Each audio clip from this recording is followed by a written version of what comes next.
കിടപ്പാടം ബന്ധു തട്ടിയെടുത്തതോടെ തലചായ്ക്കാൻ ഇടമില്ലാതെ അലയുകയാണ് 70 വയസ്സുകാരി. തിരുവനന്തപുരം നെയ്യാറ്റിൻകരയിൽ കൊല്ലയിൽ സ്വദേശി കമലമാണ് ഈ ദുരിതം അനുഭവിക്കുന്നത്.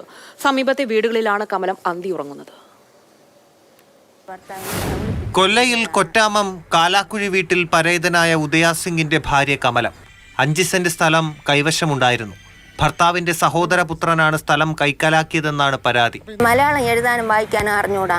നിങ്ങൾക്ക് പഞ്ചായത്ത് വീട് വാങ്ങിത്തരാം, നിങ്ങൾക്ക് ഇറക്കിക്കിടക്കേണ്ട വീടാണ് നിങ്ങൾക്ക് ആവശ്യമെന്ന് പറഞ്ഞ് വെപ്പ് വാങ്ങിച്ചിട്ട് എൻ്റെ പേരും കമല, അവൻ്റെ അമ്മയുടെ പേരും കമല. എൻ്റെ ഭർത്താവിനെ കുടിപ്പിച്ചിട്ട് എൻ്റെ ഭർത്താവിനെയും വിളിച്ചുകൊണ്ട് പോയി അവൻ്റെ അമ്മയും വിളിച്ചുകൊണ്ട് പോയി ഒപ്പിട്ട് രാത്രി 12 മണിക്ക് എന്നെ അടിച്ചിറക്കി. ഞങ്ങൾ 2 എണ്ണത്തിനെയും ഇറക്കി വിട്ട് ഭൂമി അവൻ കൈകാര്യം ചെയ്ത് അടക്കിയെടുത്തതാണ്. 2008 വിനി സ്ഥലം തന്റെ പേരിലാക്കിയത്. ഭർത്താവ് മരിച്ചതിന് ശേഷം ഒറ്റയ്ക്കായിരുന്നു കമലയുടെ താമസം.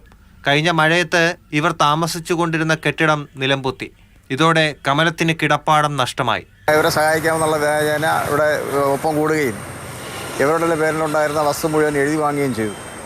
എഴുതി വാങ്ങിയതിന് ശേഷം ഇവരെ സംരക്ഷിക്കാൻ പറ്റാത്ത തരത്തിലേക്ക് സംരക്ഷിക്കാതെ അവൻ ഇവിടുന്ന് ഈ സ്ഥലത്ത് മാറിപ്പോവുകയും ഈ സ്ഥലം ഉൾപ്പെടെ പണയപ്പെടുത്തിക്കൊണ്ട് വായ്പ എടുക്കുന്ന ഒരവസ്ഥയും ഉണ്ടായിട്ടുണ്ട്.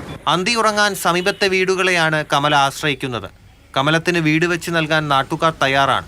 പക്ഷേ സ്വന്തം പേരിൽ ഭൂമിയില്ലാത്തതാണ് പ്രശ്നം. നാട്ടുകാർക്ക് അവർക്കൊരു മുറി വെച്ച് കൊടുക്കണമെന്നുള്ള ആഗ്രഹമുണ്ട്, എല്ലാവർക്കും കൂടെ ചേർന്നിട്ട്.